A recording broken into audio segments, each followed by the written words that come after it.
Bienvenidos al programa Estudios Bíblicos Vida Nueva Online. Estos estudios están diseñados para aquellos que desean profundizar su conocimiento en la palabra de Dios. Nuestro objetivo es llevarles un estudio bíblico sólido basado en la Biblia para ayudarles a comprender mejor la verdad de Dios y cómo aplicarla en su vida diaria. Únanse a nosotros en estos estudios bíblicos y experimenten la verdad de Dios de una manera nueva y fresca. Comencemos.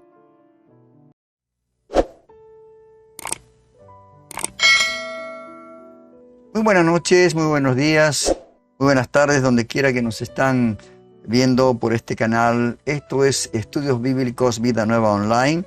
Una vez más estamos en tu hogar para poder seguir escudriñando la palabra de Dios, que es tan importante en estos tiempos.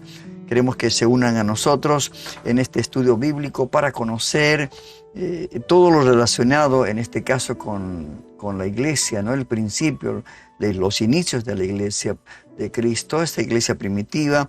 Después veremos la transición de esta iglesia y luego la consolidación. Y dentro de todo este panorama de Hechos de los Apóstoles, vamos a estar viendo las diferentes cartas en las cuales escribieron los apóstoles, y la mayor parte escribió el apóstol Pablo. Gracias a Dios que podemos estar en este día para poder estudiar y conocer más y más de la verdad de Dios. Siempre tenemos nosotros un texto lema, el cual iniciamos y nos ha acompañado, durante estos años de estudio. Este lema que está en la segunda carta de Pablo a Timoteo, el capítulo 2, verso 15. Este verso, que tiene tres partes muy importantes. La primera parte dice: procura con diligencia presentarte a Dios aprobado.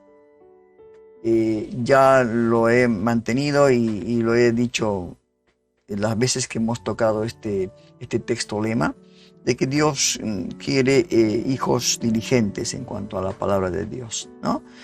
Hijos diligentes que realmente sepan que es tan importante la palabra de Dios en sus vidas, y que puedan presentarte a Dios y que Dios pueda aprobarlos, ¿no? Porque es el único que nos puede aprobar si realmente estamos bien preparados para esa buena obra que Dios nos ha encomendado. Y luego le dice, como obrero, no solamente presentarte como diligente, sino como obrero, que no tiene de qué avergonzarse. El primero fue el apóstol Pablo, quien dijo: no me avergüenzo del evangelio, porque es poder de Dios. No se avergonzó del evangelio, y eso que Pablo perseguía a la iglesia, pero él realmente fue llamado para llevar adelante esta obra tan inmensa, ¿no? De difundir el evangelio a toda criatura. Y esto nos corresponde a nosotros también. Y debemos de ser fuertes. Dice que el Señor no nos ha dado espíritu de cobardía, sino de poder, de dominio propio. Así que esto es lo que nosotros tenemos que pensar y ver, que los tiempos son los últimos, lo que estamos viviendo, y necesitamos que haya obreros bien preparados, no solamente personas que sepan así superficialmente la palabra, sino obreros diligentemente, que sean aprobados por Dios y que sepan utilizar la espada del Espíritu, que es la palabra. ¿Y qué más le dice terminando este verso 15? Que traza bien la palabra de verdad. El trazar bien la palabra de verdad es cortar derecho, como decía el apóstol Pablo, ¿no? No cambiarla, no adulterarla, no utilizarla como pretexto para nuestras conveniencias. O sea, la palabra, predicarla tal cual está en las Escrituras, sin sacarle ninguna tilde, ninguna coma, ningún punto. Todo lo que Dios quiere que podamos trazar bien, cortar derecho. Yo sé que al cortar derecho, al trazar bien la palabra, muchos se van a molestar. Esto es indudable. Pero nosotros tenemos que, dice, agradar a Dios, no a los hombres. Y si alguien les anuncia otro evangelio de este que les estoy anunciando, sea anatema. Y ahora hay muchos otros evangelios, ¿no?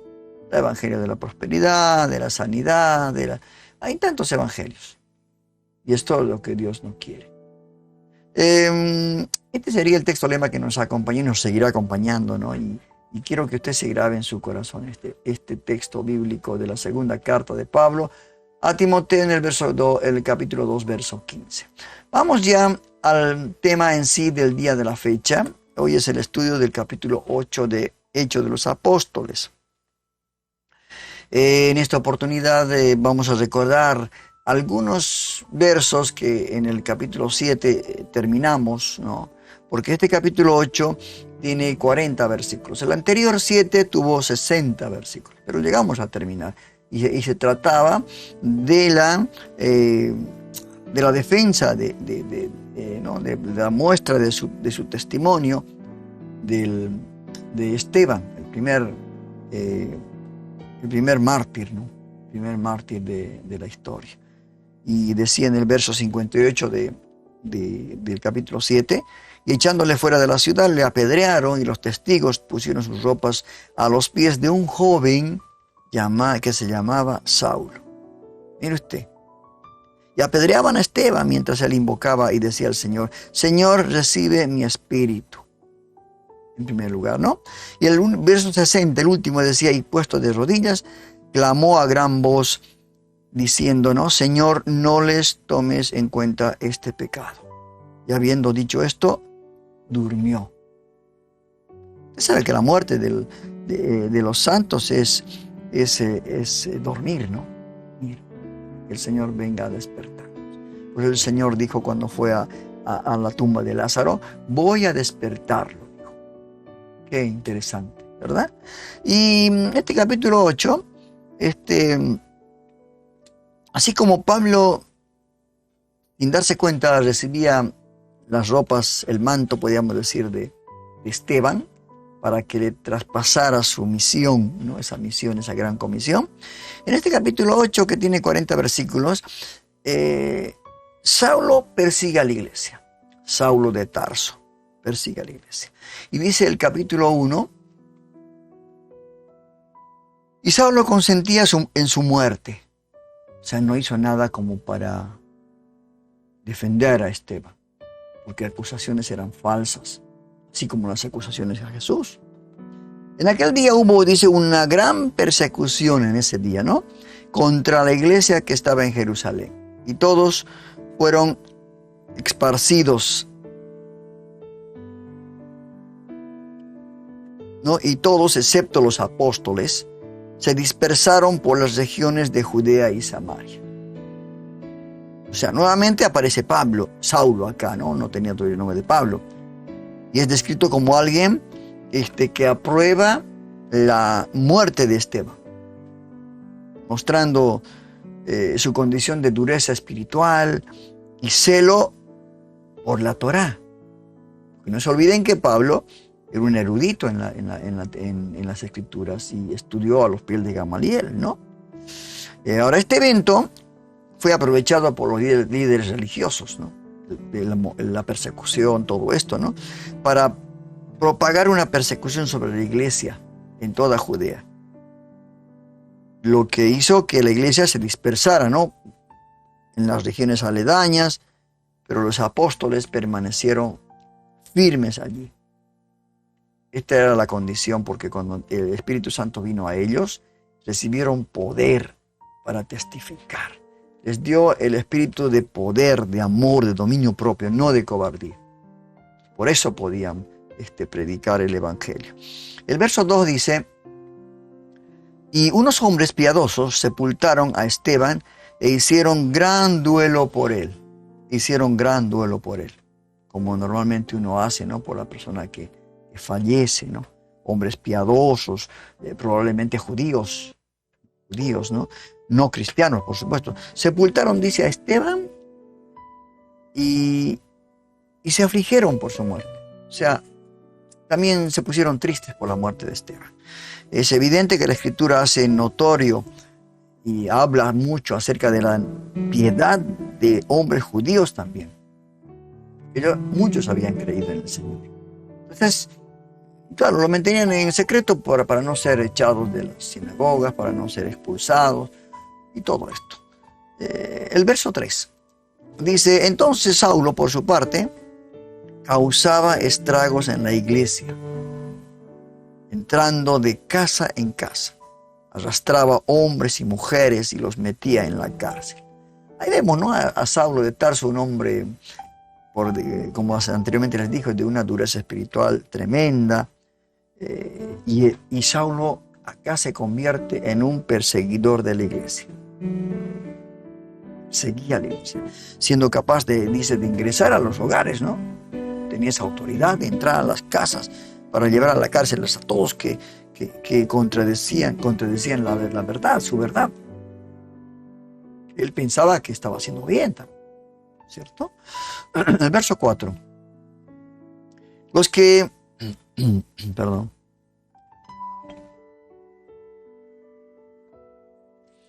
se habían dispersado predicaban la palabra por donde quiera que iban. O sea, no que no predicaban, sino que fueron dispersados, y el Señor lo dijo en su palabra, que me seréis testigos en Jerusalén, en Judea, en Samaria, hasta lo último de la tierra. O sea, una dispersión tremenda. Hubo una dispersión tremenda. ¿Ah? O sea, la iglesia jamás es estática. No podemos estar en las iglesias encerrados en 4 paredes. Tenemos que salir afuera. Estamos esperando una persecución, porque estamos muy cómodos en estos tiempos, ¿verdad? Todos están cómodos en las iglesias. Esto no puede ser así. El resultado de que la iglesia se movió es por la persecución en este caso. Y dice que los que fueron esparcidos predicaban de Jesús resucitado por donde quiera que iban. Verso 5. Entonces Felipe bajó a una ciudad de Samaria, otro de los diáconos, en una ciudad de Samaria, y les anunciaba al Mesías. Felipe el apóstol es otro de aquellos que empezó a anunciar las buenas nuevas del Mesías fuera de Jerusalén. Lo que Cristo les había dicho, de ser testigos en Jerusalén, Samaria y Samaria, se estaba cumpliendo. Verso 6. Al oír a Felipe y ver las señales milagrosas que realizaba, mucha gente se reunía y todos prestaban atención a su mensaje. O sea, las señales milagrosas eran usadas por Dios para confirmar su mensaje, ¿no? De modo que todos prestaban atención y escuchaban el mensaje de salvación por medio de Cristo, ¿no? Porque acompañaban señales, milagros. En esos momentos los que iban quizás llevaban a sus enfermos y eran sanos por la palabra, por esa palabra, ¿no? Verso 7. Dice: de muchos endemoniados los espíritus malignos salían dando alaridos. Los endemoniados que había en esa época, ¿no?, como las hay en hoy. Y un gran número de paralíticos y cojos quedaban sanos. ¿Qué será que la iglesia de hoy en día no pasan estos milagros, ¿no? ¿Será porque quizás no hay la comunión con Dios, el estar lleno del Espíritu, el buscar a Dios, el pedir a Dios que se manifieste en cada prédica, en cada palabra, ¿no? Porque habían señales, que estas eran la liberación de demonios, sanidades, eran evidentes para quienes experimentaban esto. No solamente era algo como ha habido denuncias en muchas campañas donde eran todos los que se sanaban, eran aquellos que quedaban, eran falsedades, ¿no?, para poder mostrar al público que, bueno, a la gente que se reunía en ese evento, que estaban sanos. No era así. Hubo mucho de estos denuncias, ¿verdad? Verso 8 dice: así que en aquella ciudad se llenó, y aquella ciudad se llenó de alegría. Qué tremendo. Y yo creo que donde quiera que iban, se llenaba de alegría porque se hablaba de la palabra de Dios y había manifestaciones de liberación, de sanidad de parte de Dios. Que sea glorificado su nombre, ¿no es cierto? Porque fue tanto el despliegue de Felipe, hermanos queridos, al ser usado por Dios, que toda, dice, la ciudad donde estuvo él se llenó de alegría. Imagínense, un solo apóstol, la presencia de un solo apóstol, logró que toda una ciudad se gozara en Dios. Mire usted, una sola persona. Eran hombres cuando fueron elegidos. Eran hombres llenos del Espíritu Santo, de buen testimonio, piadosos. Tenían todas las características como para ser realmente siervos de Dios, discípulos del Señor. Por eso ocurrieron estas cosas. Por eso el enemigo tenía que retroceder. Porque conocía el enemigo a estos hombres y quiénes eran. Verso 9. Ya desde antes había en esa ciudad un hombre llamado Simón, que jactándose de ser un gran personaje, practicaba la hechicería y asombraba a la gente de Samaria. Claro, así como hay realmente el Señor trabaja, sus hijos, también el enemigo tiene sus súbditos, tiene sus secuaces, tiene sus esclavos, tales también trabajan cosas malas, como en este caso, como dice la palabra, ¿no? Practicaban hechicerías, artes mágicos, artes mágicos en aquella ciudad. Todo esto, ¿verdad? El escritor de Hebreos, que supuestamente puede ser Pablo, y es una gran mayoría la que dice que fue Pablo, ¿no? Pasa a comentarnos la aparición de un hombre llamado Simón. Y dice, alardeaba de ser una gran persona, por medio de la magia se ganaba la admiración de la gente. Claro, como hoy en día, ¿no? El enemigo trabaja de esta manera. La gente, su inocencia, podríamos decir, o su falta de realmente de ver las cosas espirituales, son engañados a la gente, ¿verdad? Leyendo horóscopos, las cartas, todas estas cosas que es una mentira, ¿verdad? Dice, relata que había un hombre, ¿no? Y este hombre, que se creía con una gran fama y renombre por medio de la magia o hechicería, que también se puede traducir la magia como hechicería, entonces engañaba a la gente. Verso 10. Todos, desde el más pequeño hasta el más grande, le prestaban atención y exclamaban, este hombre es al que llaman el gran poder de Dios. Mire usted, hermanos queridos, la gente que estaba tan engañada, tan necia, que no se daba cuenta de lo que estaba diciendo. Este hombre es el que llaman el gran poder de Dios. Dice que era tal la fama de este hombre que le habían llamado el gran poder de Dios. Mire usted. Así que podemos imaginarnos, ¿no? Al leer esto, cuán asombrados debía tener a los samaritanos. Era importante este hombre en esa ciudad de Samaria. Verso 11. Lo seguían porque por mucho tiempo los había tenido deslumbrados con sus artes mágicas, las hechicerías que él hacía, sus actos mágicos. Y se habían asombrado a muchos de aquella población. Así que de seguro este hombre tenía una gran cantidad de seguidores, ¿no? Estaban ya seguidos por este demonio que habitaba en este hombre, ¿no? Verso 12. Pero cuando creyeron a Felipe que les anunciaba las buenas nuevas del reino de Dios, en el nombre de Jesucristo, tanto hombres como mujeres se bautizaron. También la palabra de Dios estaba en acción, ¿verdad? Muchos de sus seguidores le abandonaron al creer al apóstol Felipe. O sea, todos los seguidores de este hechicero, ¿no? Lo abandonaron, dice, porque escucharon la palabra. Es que Dios rompió esos corazones de piedra, esos oídos espirituales los destapó, esos velos en sus ojos los quitó y pudieron ser sensibles a la palabra de Dios. Y dice que creyeron al apóstol Felipe y en obediencia a Dios se bautizaron, abandonando toda obra de tinieblas. Dejaron todo lo que este engañador, hechicero, hacía con ellos. Verso 13. Simón mismo creyó.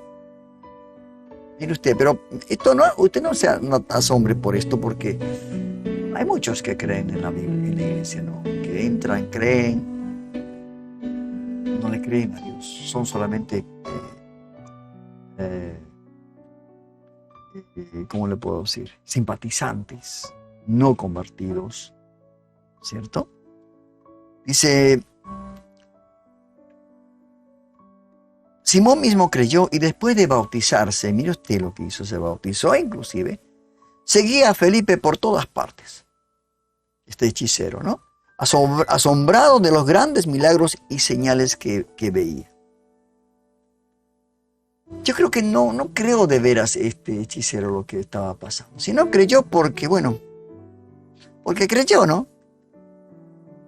En el mensaje. Pero algunos dicen que el mismo mago, el hechicero, creyó en el mensaje de Felipe y se bautizó. Y asombrado por lo que veía ocurrir por las manos de Felipe, lo que hacía, imponía manos y los enfermos sanaban, los endemoniados eran liberados. Entonces él se admiró y dice que le seguía a Felipe por todas partes. Verso 14. Cuando los apóstoles que estaban en Jerusalén se enteraron de que los samaritanos habían aceptado la palabra de Dios, les enviaron a Pedro y a Juan. O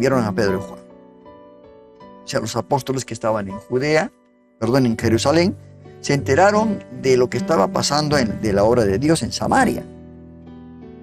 Había esta persecución, todos se dispersaron, ¿no? Y bueno, mandaron, dice, a Pedro y Juan, para que confirmaran el testimonio de la iglesia, lo que estaba pasando. Qué hermoso. Verso 15. En esto, estos al llegar oraron por ellos para que recibieran el Espíritu Santo. La gente se arrepentía, la gente creía, luego eran bautizados para arrepentimiento en agua. Pero al llegar los apóstoles Pedro y Juan, empezaron a dar el Espíritu Santo por medio de la imposición de manos. ¿Ah? Por imposición de manos, lo que algunos consideran el bautismo por fuego o por el Espíritu Santo. Este tema de la llenura del bautismo vamos a también tratar en otro momento de una manera muy especial, para que no haya confusión de esto, ¿verdad? Vayamos al verso 16.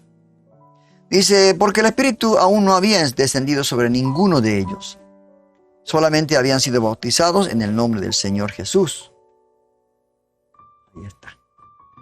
Aquí encontramos en este relato, la primera referencia de forma diferente a cómo fue establecido por Cristo mismo. Esto está en Mateo 28, 19, ¿no?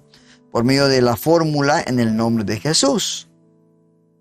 Les pareció medio raro, porque hoy en día nosotros bautizamos en el nombre del Padre, del Hijo y del Espíritu Santo. Y acá fueron bautizados en el nombre de Jesús. Ahora, algunos no están de acuerdo en esta parte de la Biblia, ¿no? Pues ponen por encima la establecida por Cristo mismo, que en gran parte ha practicado esto de las tres personas de la Trinidad para bautizarlos. Siempre ha sido parte de la práctica de la cristiandad hasta el día de hoy, ¿no? Pero eso no quiere decir que esté mal esto de decir, como dice acá, solamente habían sido bautizados, dice el verso 16, en el nombre de Jesús. Y esto no está mal, o que no sea bíblico, pues ambas se encuentran en las Escrituras, ¿verdad? Así que no hay ninguna contradicción. Verso 17.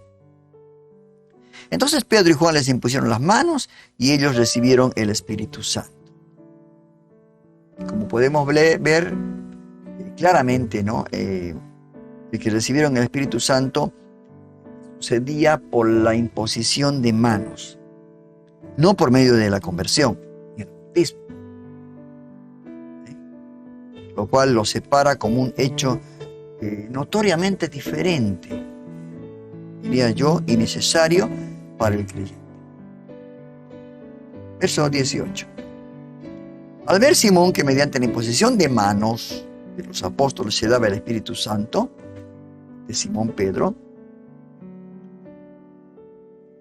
que cualquiera diría, este es un verdadero cristiano, es parte de la iglesia, aceptó a Cristo, se bautizó.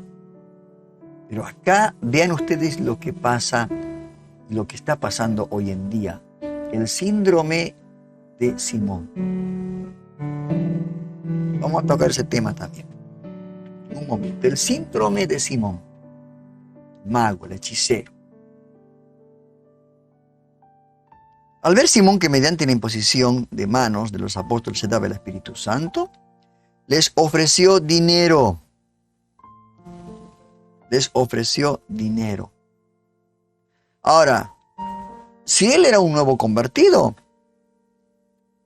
había creído en el Señor, pero su naturaleza aún no ha sido reformada, no había sido reformada. Así que él hace uso de sus propias artimañas, Simón, para hacerse al poder de estos hombres y les ofrece dinero, pensando que podían comprar. Hizo lo que los apóstoles fue dado por el Señor. Verso 19.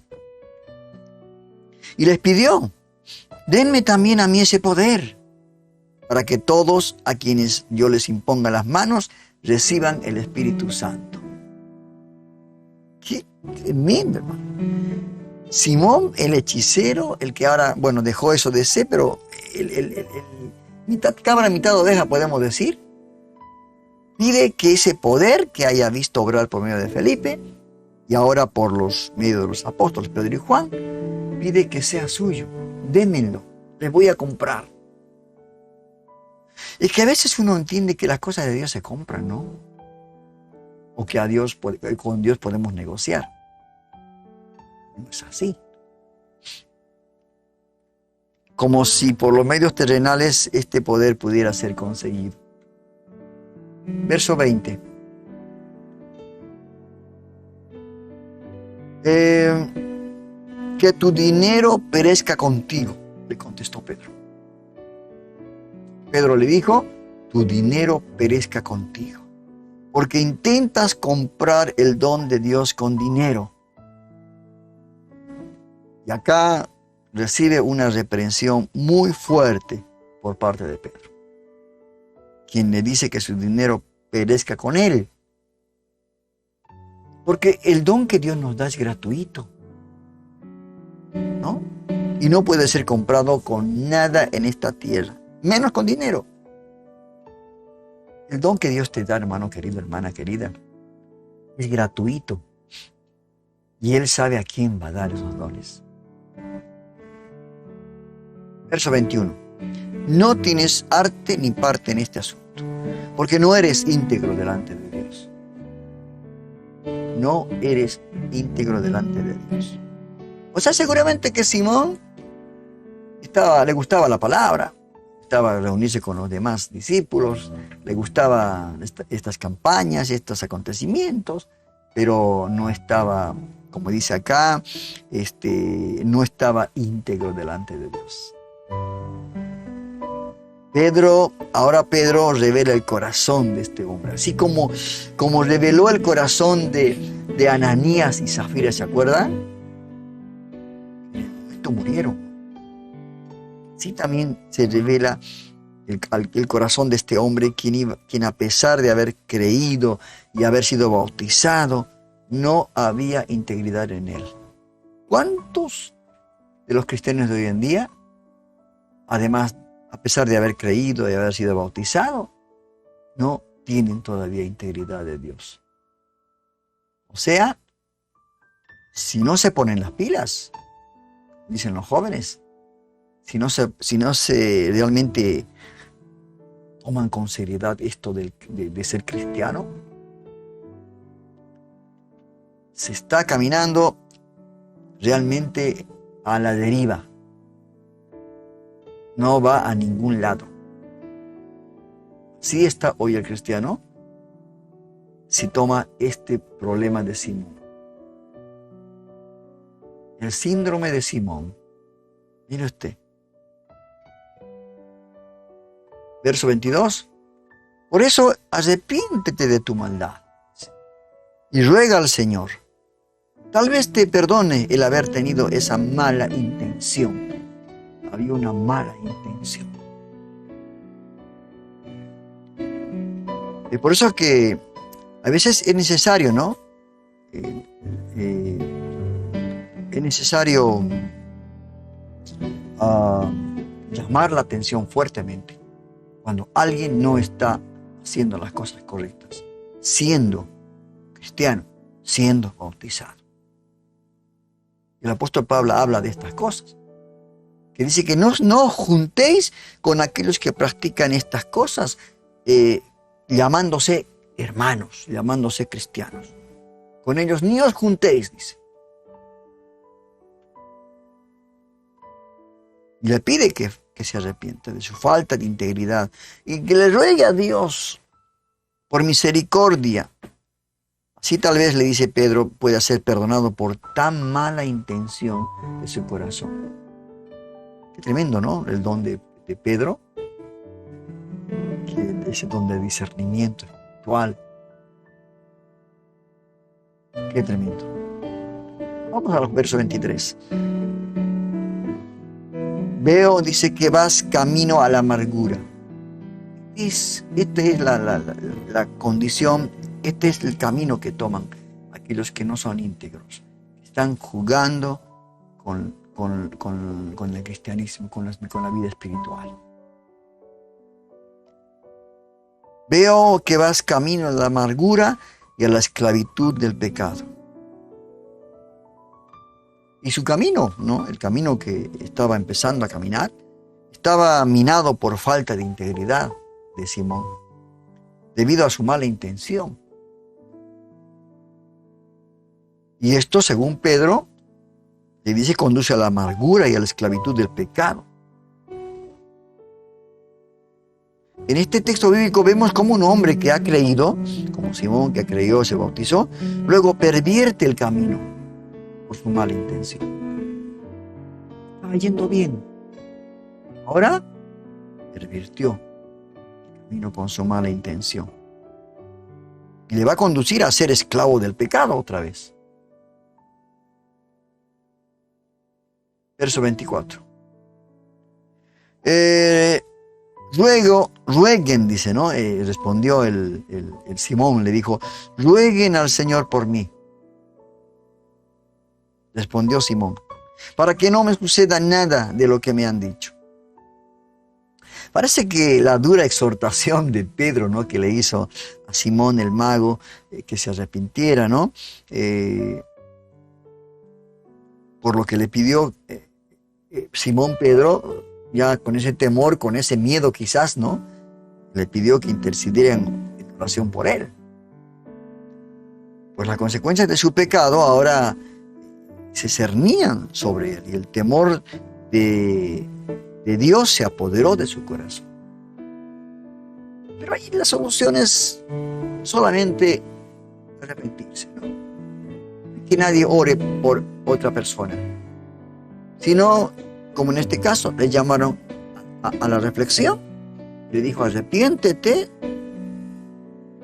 y él tenía que cumplir ese paso. Pedir perdón a Dios, arrepentirse. Dice que si pedimos perdón a Dios, Él es fiel y justo para perdonarnos y librarnos de toda maldad. Mire usted qué sencillo es, ¿no? Tomar ese camino. El verso 25. Después de testificar y proclamar la palabra del Señor, Pedro y Juan se pusieron en camino de vuelta a Jerusalén. Y de paso predicaron el Evangelio en muchas poblaciones de los samaritanos. Dios usó a los apóstoles, ¿no?, para dar testimonio de la verdad en todo lugar que iban. Y dice que la palabra en toda Samaria y las poblaciones cercanas. Por lo que luego se dispusieron para ir a Jerusalén nuevamente, porque ahí estaba la sede central, el búnker, para contar todo lo sucedido. El verso 26. Volvamos a la situación de Felipe. Dice, un ángel del Señor le dijo a Felipe, ponte en marcha hacia el sur por el camino del desierto que baja de Jerusalén a Gaza. Esto le dijo un ángel, un enviado del Señor. ¿No? Habla con Felipe.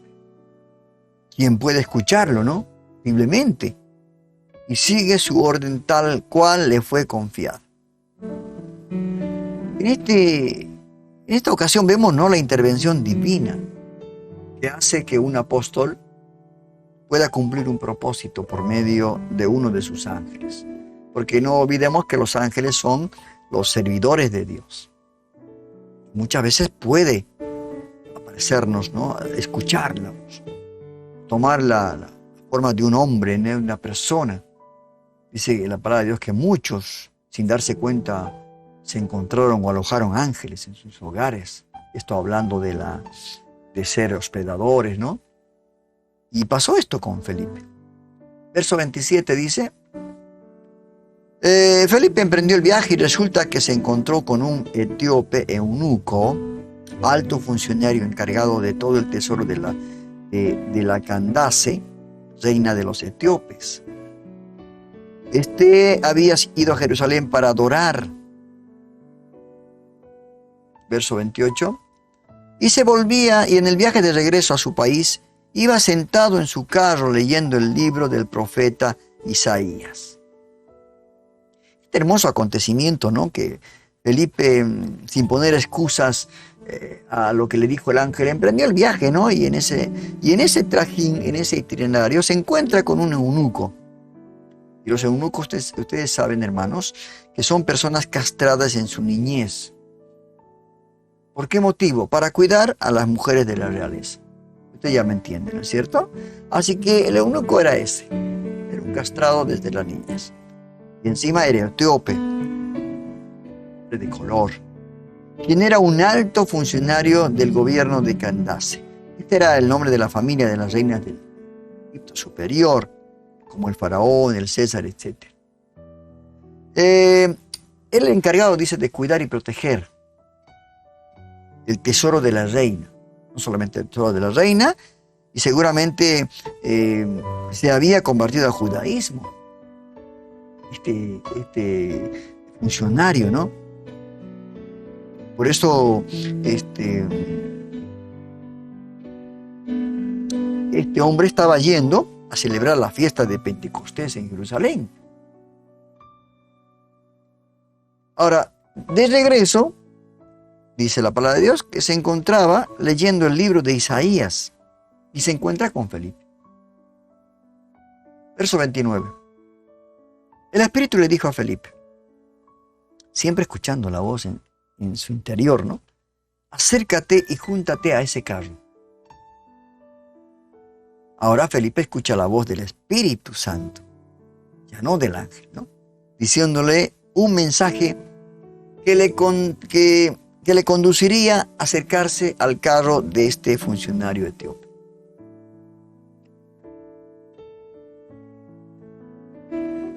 Verso 30. Felipe se acercó deprisa al carro y al oír que el hombre leía al profeta Isaías, le preguntó, ¿acaso entiende usted lo que está leyendo? Qué buena pregunta, ¿no? Felipe escucha, ¿no? Seguramente cuando se acercó a su carro del etíope, este funcionario, escuchó leer seguramente en voz alta, ¿no?, al profeta Isaías. Y por eso se apresuró en preguntarle si comprendía lo que estaba leyendo. Verso 31. ¿Y cómo voy a entenderlo?, contestó. ¿Y cómo voy a entenderlo? Hay muchas personas, ¿no?, que realmente leen y no entienden. Porque la palabra de Dios se va a leer guiados por el Espíritu Santo de Dios. Porque no es cualquier libro. Porque la palabra tiene poder para cambiar, para transformar. ¿Verdad? Y le dije, ¿cómo voy a entender? Contestó, si nadie me lo explica. Mire ¿cómo le puedo decir? El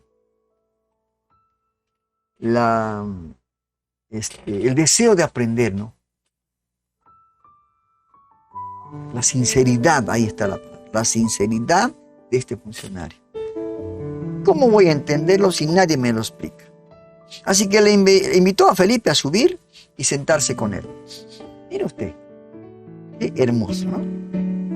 El etíope, hermanos, claramente no entendía lo que le era verdad, por eso con toda sinceridad le dijo, no entiendo. Y muchas de las personas, esto me hace asemeja de que hay personas que no entienden, pero por su orgullo o porque le digan, no, este hermano no sabe nada de la palabra, se callan y no tienen el deseo de aprender. Pero este etíope fue muy sincero. Y lo invitó a Felipe a subir a sentarse con él, dice la palabra. El verso 32. El pasaje de la Escritura que estaba leyendo era el siguiente. Como oveja fue llevado al matadero, y como cordero que permanece mudo ante su trasquilador. No abrió la boca. Verso 33. Lo humillaron y no le hicieron justicia. ¿Quién describirá su descendencia? Porque su vida fue arrancada de la tierra. Este pasaje que encontramos, hermanos, que estaba leyendo el etíope, en Isaías 53, los versos 7 y 8. Si usted quiere leerlo. Isaías 53, versos 7 y 8. En donde el profeta Isaías habla del Mesías, está hablando. Verso 34. Dígame usted, por favor, ¿de quién habla aquí el profeta? ¿De sí mismo? ¿O de algún otro? Ya empiezan las preguntas, ¿verdad? El interés, el deseo. Ya como que esto me hace recordar cuando Nicodemo lo visitó a Jesús. Y está bien, tuvo miedo, ¿no? Por eso fue de noche. Tuvo vergüenza, pero fue. Le dijo, ¿cómo es esto? El Señor le dijo, pero vos que eres maestro de la ley, ¿no sabes esto? Y él fue sincero y dijo, no sé. Y el Señor le explicó. Le explicó el nacer, cómo es el nacer de nuevo. Y acá el etíope le está diciendo, ¿no? ¿De quién habla? ¿Profeta o de algún otro? No comprendía lo que estaba leyendo y deseaba conocerla. Verso 35. Entonces Felipe, comenzando con ese mismo pasaje de la Escritura, le anunció las buenas nuevas acerca de Jesús. Felipe, hermanos queridos, aprovechó el hambre de conocimiento. Tenemos que aprovechar nosotros en toda circunstancia el hambre de las personas de conocer a Jesús. Esto es importante. Tenemos que estar atentos. No guardárnoslos para nosotros, sino estar atentos, como entendió Felipe, ¿no? Y le anunciaba, él le dijo de quién hablaba las Escrituras. Y le dijo, habla del Mesías, Jesucristo. Qué tremendo. Y mientras iban por el camino, llegaron a un lugar donde había agua, y dijo el eunuco, mire usted, aquí hay agua. ¿Qué impide que yo sea bautizado? Mire cómo hace Dios con la persona que realmente desea entregar su vida al Señor. Desea conocerlo a Él. Desea ser obediente a todas los requisitos, podemos decir, ¿no? Así, de cumplir como cristianos que son. Y se bautizó. En tan poquito tiempo, no necesitó que le enseñaran que tendría que pasar unos cursos como para bautizarse. Nada, ahí. Fue guiado por el Espíritu Santo. El Señor abrió su entendimiento y Él abrió su corazón. Qué hermoso. Así que probablemente era un riachuelo, ¿no?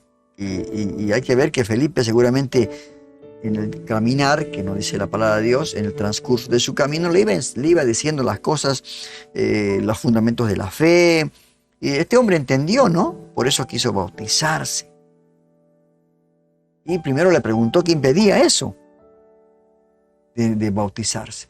¿Cuántas veces he visto que personas que asistieron a un bautizo, hermanos asistieron a un bautismo, y de pronto dijeron, yo quiero bautizarme, y quiero bautizarme? Bueno, fueron tocados por el Espíritu para cumplir esto de los fundamentos de la fe. Verso 37. Felipe le dijo, si crees de todo corazón, bien puedes. Ahí está la condición. Si crees de todo corazón, bien puedes. Y respondió, dijo él, ¿no? El etíope, creo en que Jesucristo es el Hijo de Dios. Ya está. No había otra cosa más que hacer que zambullirlo al agua. Ahora, este versículo que estamos leyendo, el 37, según la nota en cada Biblia, dice que falten los mejores manuscritos. Y en las versiones más venerables del Nuevo Testamento, falta este versículo. Parece haber sido interpolado de los formularios que se adoptaron para el bautismo. O sea, no es que esto está incompleto, pero en algunos manuscritos, en los mejores, como dice, que no aparece este versículo, falta. Verso 38. Y entonces mandó parar el carro y ambos bajaron al agua y Felipe lo bautizó. Qué hermoso final de este encuentro, el cual lo mandó el Señor a este lugar. Y en el camino se encontró con él y pudo bautizarlo y pudo recibir la iglesia a otro discípulo, ¿verdad? Seguramente cuando le habló de todas estas cosas, él entendió la importancia del bautismo y con esa fe en Jesucristo, lo siguiente fue obedecer al mandato divino. Todo lo que fue. Yo creo que así también pasa con personas que por ahí en el día de bautismo, sin haber pasado las clases, las enseñanzas, y fueron y quisieron bautizarse, ¿no? Y esto fue así como fue que los discípulos empezaron a esparcirse, ¿no? Por todo el mundo, ese mundo conocido, por supuesto. Verso 39. Cuando subieron del agua, mire usted, el Espíritu del Señor arrebató a Felipe. ¿Usted lo cree? Porque dice, el eunuco no lo vio más. Y siguió gozoso su camino. Para llevar, para testimoniar, para presentar a Cristo. Muchos, a su familia, a sus vecinos, quizás a la corte donde él estaba. Qué tremendo, ¿no? Qué hermosa historia esta, la de Felipe, ¿no? Que quizás alguno nunca la escuchó. Si la escuchó, no se acuerda. Dice que el Espíritu del Señor arrebató a Felipe. Esto me hace recordar cuando el que fue arrebatado y no conoció la muerte fue Elí. Creo que Elí fue el que, sí. Ahí no, mire, se me fue en este momento. Pero hubo uno que fue arrebatado, que no vio la muerte. Y así pasó con Felipe. El Espíritu del Señor lo arrebató. Y el etíope no lo vio nunca más y siguió con gozo su camino. Qué tremendo. Y esto es tal cual, fue arrebatado. Y el último verso de este hermoso capítulo 8 dice, pero Felipe se encontró en Azoto. Se encontró en Azoto, no sé cómo fue, lo llevó por el aire seguramente. Y pasando anunciaba el evangelio en todas las ciudades hasta que llegó a Cesarea. Qué hermoso final, ¿no?